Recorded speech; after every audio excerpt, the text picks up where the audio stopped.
لاہور کے ٹاؤن شپ police station میں دو خواتین کی پراسرار موت نے کئی سوالات کھڑے کر دیے ہیں۔ پولیس نے دو خواتین 22 سالہ انمول اور 17 سالہ آمنہ کو گرفتار کیا، مگر حراست کے 2 سے 3 گھنٹے کے اندر دونوں خواتین کی موت ہو گئی اور اب تک یہ نہیں پتہ چل سکا ہے کہ یہ اموات کیسے ہوئیں۔ پولیس نے 4 اگست کو لاہور میں ٹاؤن شپ کی حدود سے دو خواتین انمول اور آمنہ کو گرفتار کیا۔ دوپہر 3 بجے کے قریب دونوں خواتین کو چوری اور دھوکہ دہی کے الزام میں گرفتار کیا گیا۔ ڈان کے لیے صحافی آصف چودھری کی خبر کے مطابق 4 اگست کو دوپہر 2:54 پر 15 پر ذیشان لطیف نامی شخص کی کال موصول ہوئی۔ اس نے الزام لگایا کہ دو خواتین اس کے گھر میں داخل ہوئی ہیں اور اس کی بیوی کے سونے کے زیورات اور نقد رقم چوری کر لی ہے۔ ٹاؤن شپ پولیس اسٹیشن کے سب انسپکٹر غلام غوث 3:11 پر موقع پر پہنچے اور دونوں خواتین کو گرفتار کر کے پولیس اسٹیشن لے آئے۔ 3:26 پر دونوں خواتین کو ڈیوٹی کلرک تسنیم عارف کے حوالے کر دیا گیا۔ پھر شام 6:03 پر ریسکیو 1122 کے مرکزی دفتر کو ایک کال موصول ہوئی کہ دونوں خواتین کی حالت خراب ہو رہی ہے اور پھر 6:14 پر ریسکیو ٹیم پولیس اسٹیشن پہنچ گئی۔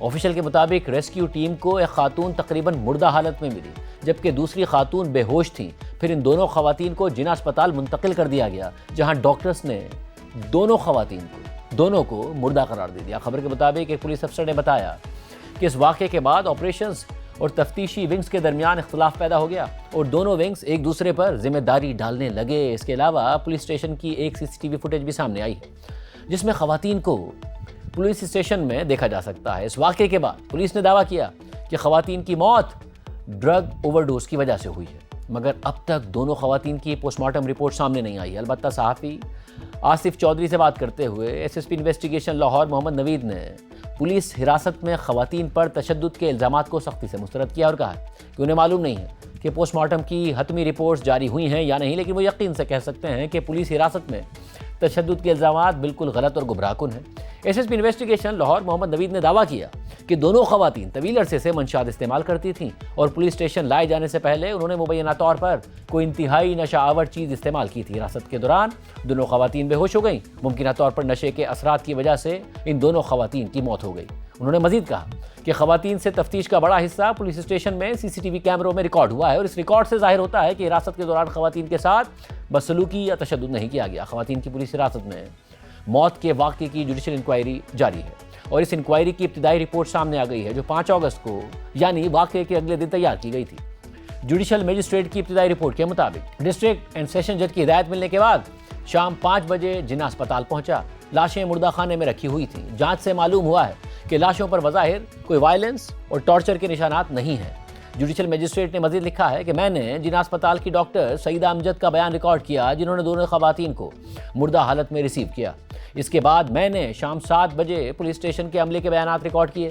ابتدائی انکوائری میں لاشوں پر تشدد اور کوئی واضح انجریز کے نشانات نہیں ملے، مگر اس حوالے سے حتمی نتیجہ پوسٹ مارٹم رپورٹ ملنے کے بعد ہی قائم کیا جا سکتا ہے۔ پولیس حراست میں تشدد کی تردید کر رہی ہے اور واقعے کو ڈرگ اوور ڈوز کا نتیجہ قرار دے رہی ہے، مگر دونوں خواتین کے اہل خانہ نے پولیس پر تشدد کا الزام لگایا ہے اور نشے کے استعمال کی سختی سے تردید کی ہے۔ دونوں خواتین کی پولیس حراست میں موت کے بعد یہ سوال اٹھا ہے کہ 2-3 گھنٹوں میں ایسا کیا ہوا کہ دونوں خواتین کی ایک ساتھ موت ہو گئی۔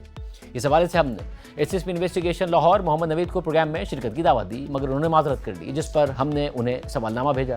ہم نے ان سے پہلا سوال یہ پوچھا کہ ابتدائی میڈیکل رپورٹ میں دونوں خواتین کی موت کی کیا وجہ سامنے آئی ہے۔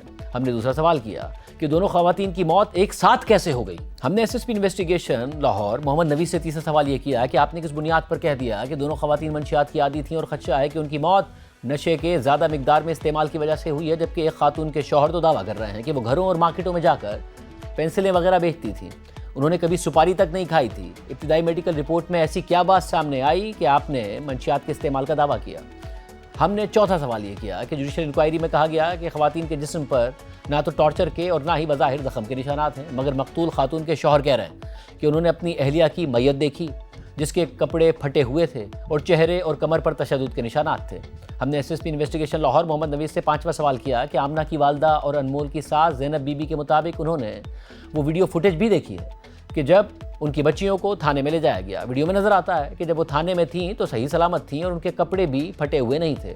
جو فوٹیج منظر عام پر آئی ہے اس میں بھی کپڑے سلامت نظر آتے ہیں۔ کیا ایسی فوٹیج ہے جس میں ثابت ہو کہ پولیس کی حراست سے پہلے ہی خواتین کے کپڑے پھٹے ہوئے تھے؟ کیونکہ ان کے مطابق جب انہوں نے پولیس اہلکاروں سے پوچھا تو انہوں نے بتایا کہ خواتین کو محلے والوں نے مارا تھا جہاں پر واردات ہوئی تھی۔ اس حوالے سے آپ کا کیا موقف ہے؟ ہم نے S S P investigation Lahore Muhammad Naveed سے چھٹا سوال کیا کہ آمنہ کی والدہ اور انمول کی ساس زینب بی بی نے یہ دعویٰ بھی کیا کہ ان کی بچیوں نے نشہ نہیں کر رکھا تھا، کیونکہ اگر وہ نشے میں ہوتی تو پولیس اہلکار سے اس طرح بات نہ کر رہی ہوتی جیسا کہ سی سی ٹی وی فوٹیج میں نظر آ رہا ہے۔ ہم نے ساتواں سوال کیا کہ تھانے میں خواتین سے ڈیوٹی آفیسر کی گفتگو کی ویڈیو میں کیا تفصیلات سامنے آئی ہیں، کیونکہ D I G operations Faisal Kamran کا کہنا ہے کہ اس گفتگو کی تفصیلات حاصل کر لی گئی ہیں، مگر ہمیں ان سوالوں کا کوئی جواب موصول نہیں ہوا۔ آپ دیکھتے ہیں کہ پوسٹ مارٹم رپورٹ میں کیا تفصیلات سامنے آتی ہیں، کیونکہ پنجاب پولیس اور سی سی ڈی پنجاب کے کردار پر مسلسل سوالات اٹھتے آئے ہیں۔ انکاؤنٹر کے ساتھ ساتھ تھانوں میں عوام کے ساتھ پولیس کے رویے پر بھی سوالات اٹھتے ہیں، جو ہم متعدد پروگرامز میں عوام کے سامنے رکھ چکے ہیں۔